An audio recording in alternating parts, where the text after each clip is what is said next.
Eu começo com o Eduardo, que até muito pouco tempo vivia o papel de diretor-presidente da empresa, mudou de cadeira, agora é presidente de conselho, com atributos muito particulares e um modelo de governança que eles acabam de instalar, também bastante particular, mas, de qualquer forma, mudando de cadeira, Eduardo, minha pergunta é, sempre com foco nas questões comportamentais, né? Hoje você observa coisas que você não via no momento que você estava na outra posição na empresa, como executivo? Bom, boa noite, Sandra. Parabéns pela iniciativa de escrever sobre um tema que nos é tão caro. Boa noite a todos vocês, vários colegas aqui da RBS e vários amigos que eu tenho o prazer de rever hoje. E, para mim, é uma honra imensa poder estar aqui com um dos principais CEOs do Brasil.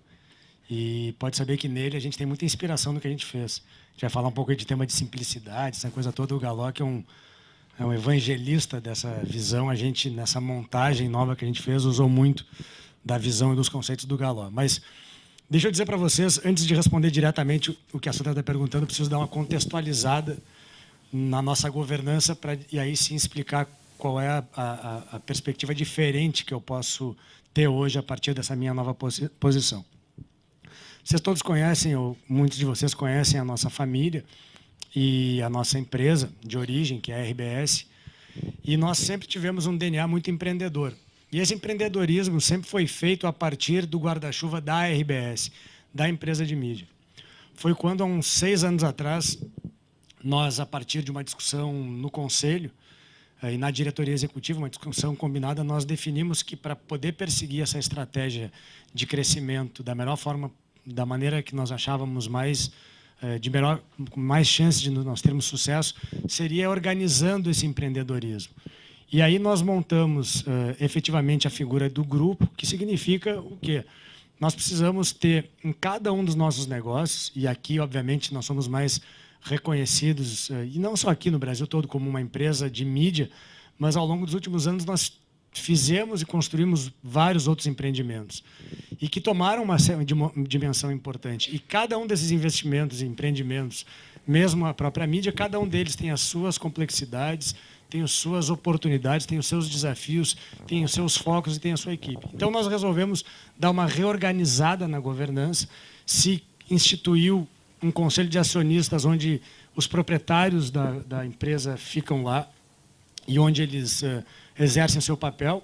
Criou-se a presidência do Grupo RBS, a qual eu assumi há 1 ano atrás, e coube a mim a responsabilidade de montar os conselhos de administração de cada uma das empresas que nós temos controle.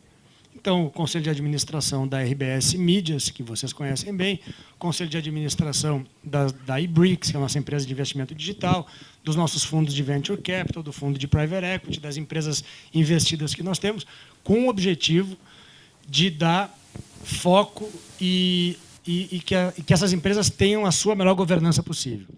E aí, quando me foi dada essa oportunidade, e aí sim que eu pude observar as diferenças, qual foi o meu pensamento? Olha, se a gente está criando toda essa estrutura para melhorar a nossa governança, o Conselho de Administração e a sua diretoria, e a própria diretoria executiva precisa ter uma visão de que nós precisamos realmente agregar valor.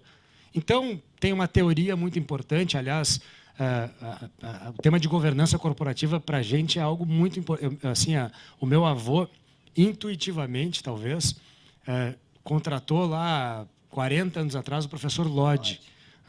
E, desde então, a nossa empresa sempre se preocupou com o tema da governança e como fazer a melhor governança. E hoje, há mais de 20 anos, a gente tem o John Davis, que é quem nos ajuda. E o John Davis sempre ensinou, olha, estrutura é seu aliado. Ele fala, structure is your friend. Então, como é que a gente monta um conselho de administração, uma diretoria executiva em cada um desses negócios, de tal forma que a gente possa melhorar a governança e melhorar o resultado dos negócios? E aí que foi nessa visão de agregação de valor, que a primeira coisa que a gente tem que fazer é entender qual a necessidade específica daquele negócio. Então, vamos pegar aqui o nosso caso da mídia, que é o caso mais conhecido e mais próximo de todos nós aqui. Aqui está o Toigo, que era o nosso CFO, e eu convidei o Toigo para ser o CEO da companhia. O que foi a primeira coisa que a gente fez? Bom, quais são os times que vão ser montados? Então, qual é o perfil de conselheiro que a gente precisa à luz dos desafios e das oportunidades que nós temos, e qual é o perfil de membros da diretoria executiva que nós precisamos? E com essa visão absolutamente alinhada e parceira, nós montamos o grupo. Obviamente, submetemos essa nominata para os acionistas da empresa, mas com uma visão de agregação. Então, o meu grande objetivo era, primeiro, deixar absolutamente claro qual o papel desse conselho, e que não tem no livro. É um conselho específico, onde eu tenho uma atribuição que não é uma atribuição by the book de um livro de um presidente de conselho. Eu estou muito próximo da gestão, estou muito próximo do Toigo, que também está muito próximo a mim, mas isso tudo é combinado. Então, o primeiro comportamento que eu acho que foi importante é a gente deixar absolutamente claros os papéis. E absolutamente claros os papéis, e absolutamente claro os papéis a partir do objetivo que se tem com essa estrutura organizacional e de governança que está montada. E com isso, e essa clareza não é só no até onde um vai ou outro vai, o que um faz, o que o outro deixa de fazer, mas é mais profundo que isso. Como é que se toma a decisão? Aquelas decisões que têm como responsabilidade final o CEO, como é que ele toma essa decisão em relação ao chairman? Como é que o chairman toma a decisão? Como é que o chairman se relaciona com o grupo de executivos, já que é um chairman executivo? Então, esse regramento, esse alinhamento de expectativa, a partir de uma visão absolutamente de agregação de valor, foi o que nos guiou. E isso nos trouxe uma visão eu lutei muito por isso, eu não quero ter a experiência que eu já tive de um conselho estritamente de cobrança.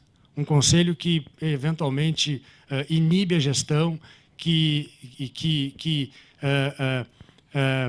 cobra e aponta. E eu queria que nós, e a minha família toda proporcionou isso a partir da nossa governança, como é que a gente cria um ambiente absolutamente acolhedor, onde as perspectivas vão ser diferentes, e essa perspectiva do conselho, da gestão, vão ser contempladas. E sim, claro que tem cobrança, e obviamente que tem um foco imenso em resultado, mas tem, sobretudo, um alinhamento muito grande de buscar as melhores oportunidades para a companhia. Então, acho que essa, para mim, foi a grande assim, virada que a gente deu, no sentido de o que a gente precisa fazer para realmente agregar valor, e fazer isso num ambiente onde, especialmente, a gestão possa se sentir acolhida e contar com o conselho como uma grande ferramenta, e o conselho, por sua vez, ter a responsabilidade de não ser um ambiente superficial, de eu acho, eu penso, mas sem ter o accountability final, mas o conselho está próximo e ter a responsabilidade de um conselho que é, sim, um conselho bastante executivo, que está perto da gestão.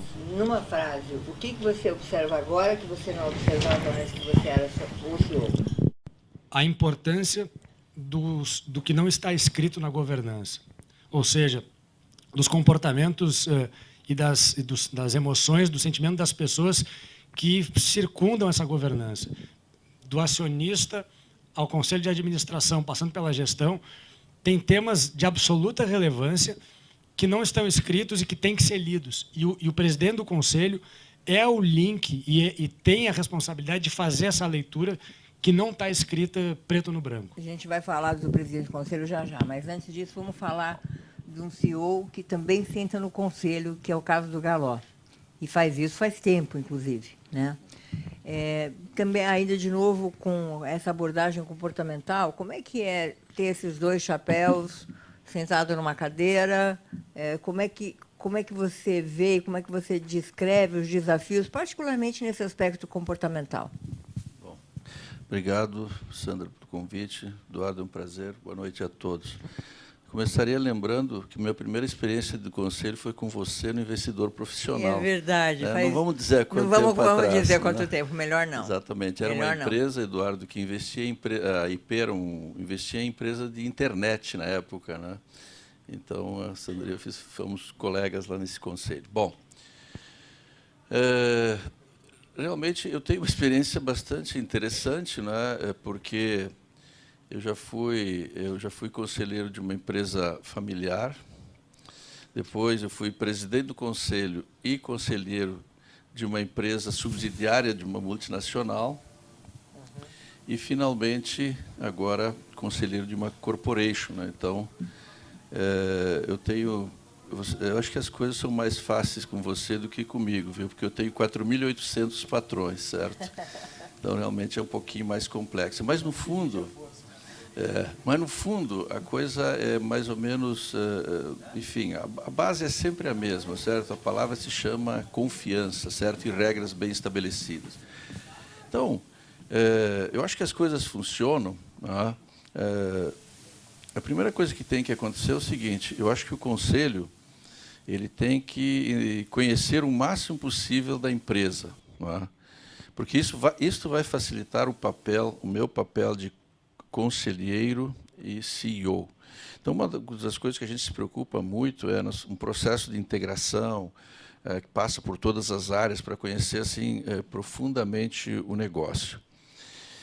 E, constantemente, a gente acaba alimentando sempre informações para que ele conheça o máximo possível o negócio. Outra característica interessante que nós achamos que a gente tem a complementariedade no conselho, né? Então, nós temos gente de estratégia, nós temos gente financeira, nós temos gente de bens de consumo e varejo, nós temos jurídico, nós temos pessoa, né? Então, é uma coisa assim bastante... Mas todos eles têm que conhecer o negócio. E aí, eu diria assim, quanto mais...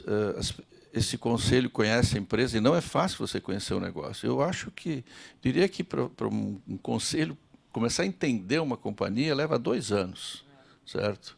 2 a 3 anos para realmente conhecer isso, muita abertura, com muitas informações. Então, o meu papel está muito o seguinte: a partir do momento em que a gente consegue esse estágio, né, eu sempre procuro, digamos assim, nas discussões estratégicas, quase que ser o último a me manifestar, né, para dar oportunidade que todo mundo exponha as suas ideias, certo? Porque, infelizmente, eu tenho um rótulo de que entendo de varejo, certo? Então, as pessoas... As alturas do campeonato, se não tiver, ia ter um problema. Pois é. Então, seria meio... não seria bom eu lançar inicialmente a minha ideia, porque depois, poxa, vem cá, então, se ele falou isso, etc. Então, o cuidado que eu tenho é justamente esse, certo? É deixar as pessoas falarem, né, exporem, enfim, tal, e entrar num processo de dar opinião, mas quando todo mundo, de uma certa forma, já falou, e aí a coisa fica mais fácil, né?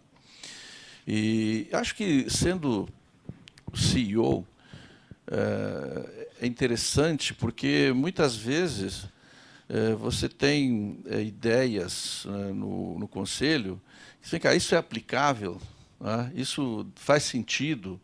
Então, aí entra, digamos assim, o papel dos CEOs. Olha, considerando como as coisas acontecem, assim, etc. e tal, a probabilidade disso dar certo, se fizermos assim, é essa, se fizermos assim, é assado. Então, é justamente conseguir, no mesmo momento, trocar de chapéu, certo? Deixando que as discussões estratégicas se desenrolem e eu seja o último a falar, e depois, então, se começa realmente a discussão, e poder dar a minha contribuição quando se estabelecem alguns caminhos e poder dizer, olha, aqui há mais probabilidade de dar certo, aqui dá menos probabilidade de dar certo.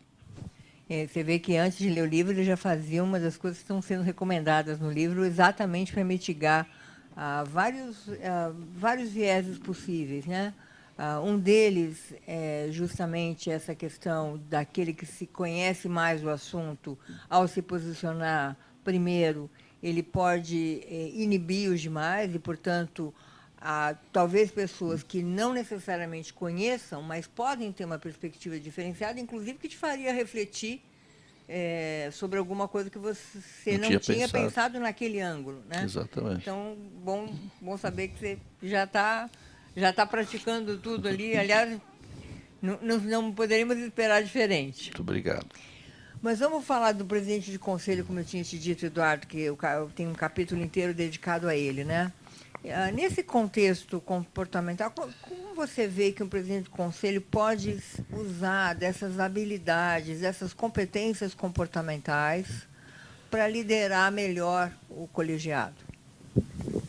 Eu acho que no final do dia exatamente esse é o papel do presidente do conselho de administração, que é porque o ambiente que o conselho de administração navega entre o acionista, a diretoria executiva e o próprio conselho é um ambiente onde a técnica, o domínio do conhecimento, o conhecimento do próprio negócio, como dizia o Galloy, ele está instalado nas pessoas. As pessoas têm essa capacidade, essa visão empresarial, têm a visão estratégica, têm os conhecimentos específicos, né, quando se forma um grupo dessa natureza, e tem os próprios vieses de cada um. Né, o cara que olha mais para o mercado, o cara que olha mais para as finanças, mas o conhecimento técnico específico ele está lá instalado. O que precisa ser altamente estimulado e compreendido são os comportamentos emocionais das pessoas que podem, se bem explorado, alavancar e gerar um ciclo absolutamente virtuoso e positivo na organização, e se mal explorados e mal trabalhados e mal compreendidos, podem emperrar a organização. Ainda mais num ambiente, não sei se é ainda mais ou ainda menos, mas posso falar com naturalidade, ainda mais num ambiente de uma empresa familiar. Se não se percebe as questões de sentimento, e eu não estou, em hipótese alguma, negligenciando a parte objetiva e pragmática. Essa está dada. A busca do resultado, a busca do crescimento, a excelência, o desenvolvimento, os planos de futuro, isso tudo está posto. Mas a capacidade de poder, como eu dizia antes, ler nas entrelinhas e alavancar esses comportamentos emocionais e aquilo que realmente trigger, né, o que engatilha cada uma das pessoas, eu acho que é o grande papel do presidente do conselho, quer dizer, essa capacidade de ler, quer dizer, o que estimula o acionista, como é que se deve, como é que se gerencia a expectativa do acionista, como é que se traz o acionista para perto do negócio, como é que se faz esse mesmo processo com o próprio conselho de administração, porque o Galloy dizia do papel do conselho e das várias especificidades de cada conselheiro.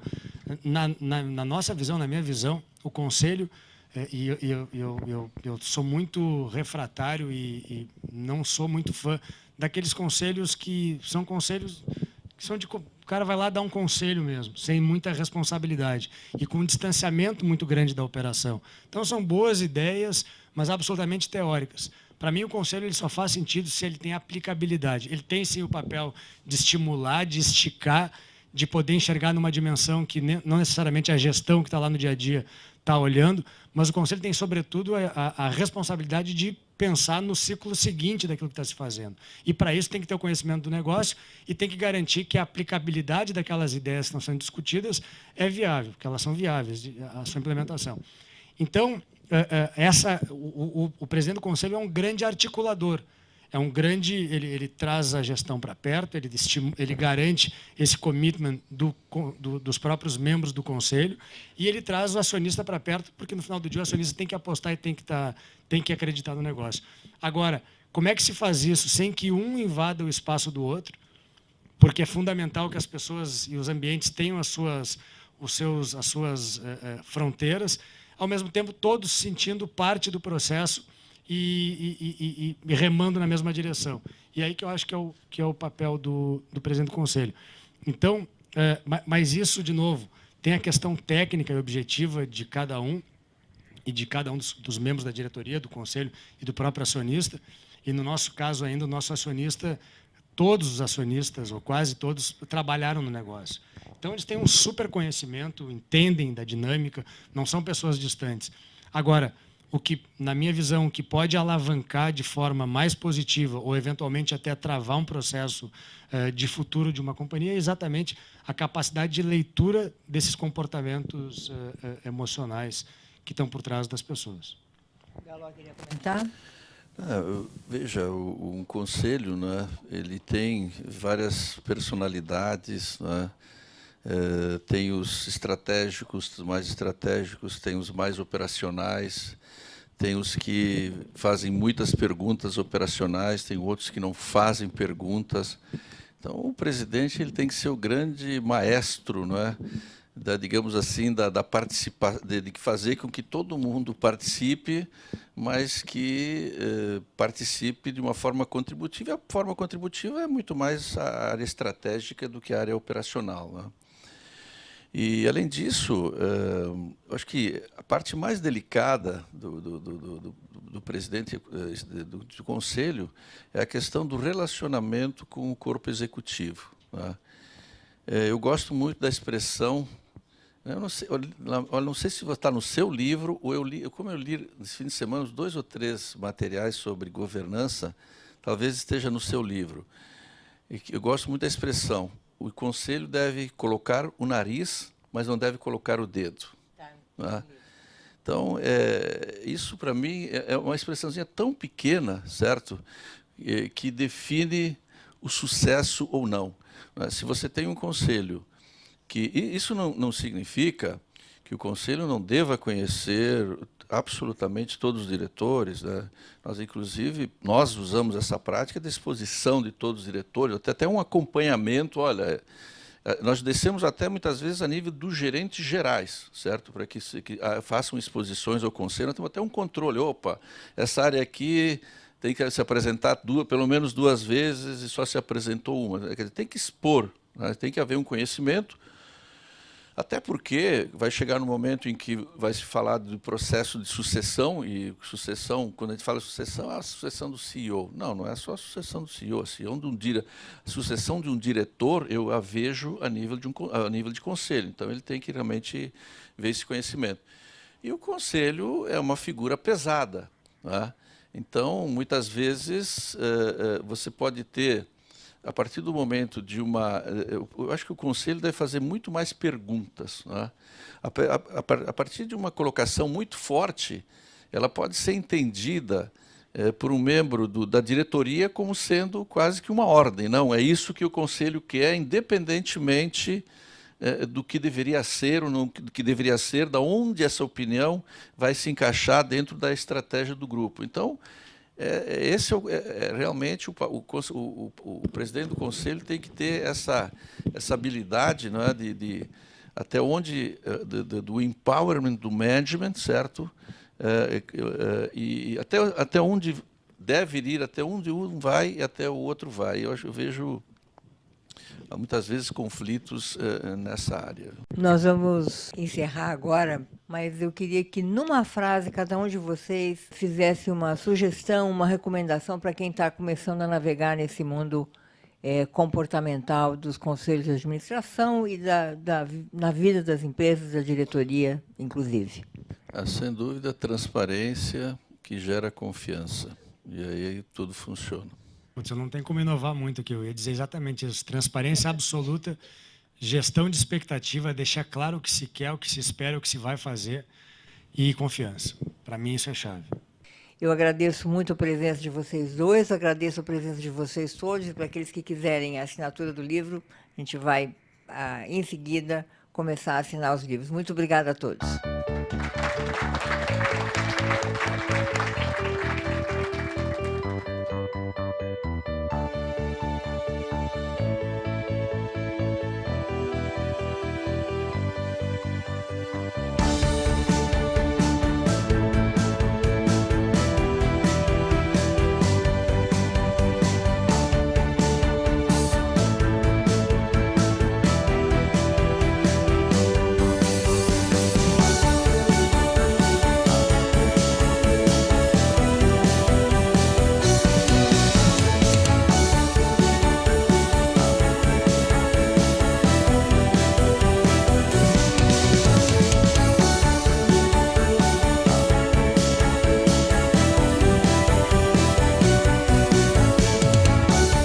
lá discutindo o negócio. Você dá a sua opinião primeiro, e eu tenho um lado dominante, né, de querer falar as coisas. Aí eu passei a me disciplinar para falar por último, porque tem um problema, a mão da liderança muito forte. Aquilo que você falou, traz o efeito da manada ou traz aquela coisa do... Pô, foi o advogado que falou, deixa eu ficar quieto, né, porque esse assunto eu conheço menos e tudo mais. Então, acho que é fundamental entender essa dinâmica social ou dinâmica de pessoas, porque a mão forte da liderança faz o mal quando você está querendo um viés da diversidade da informação. Um conselheiro tem muito a contribuir, mas dependendo da forma de condução de uma reunião pelo presidente do conselho, ainda mais se for fundador, grupo controlador, intimida. Naturalmente. Por mais que você ache que não, de uma certa forma intimida. Então você, sabendo que existe essa intimidação natural, está aqui o presidente do conselho, fundador da companhia, o que você tem que fazer? Contrabalançar isso, instigando as pessoas. Interessante, teve uma reunião de conselho interessante. Nessa reunião eu praticamente não expressei meu ponto de vista. E eu nem precisei expressar meu ponto de vista, porque meu ponto de vista está expressado no A, B, C, D, E. Cada um falou um pouquinho do meu ponto de vista. Então, eu não tive que expressar meu ponto de vista. Mas aquilo que eu pensava foi extraído dos próprios conselheiros. Então, isso é uma coisa, porque um presidente ativo não significa que é aquele que discursa o tempo todo. Às vezes, ativo é aquele que instiga, extrai das pessoas o máximo.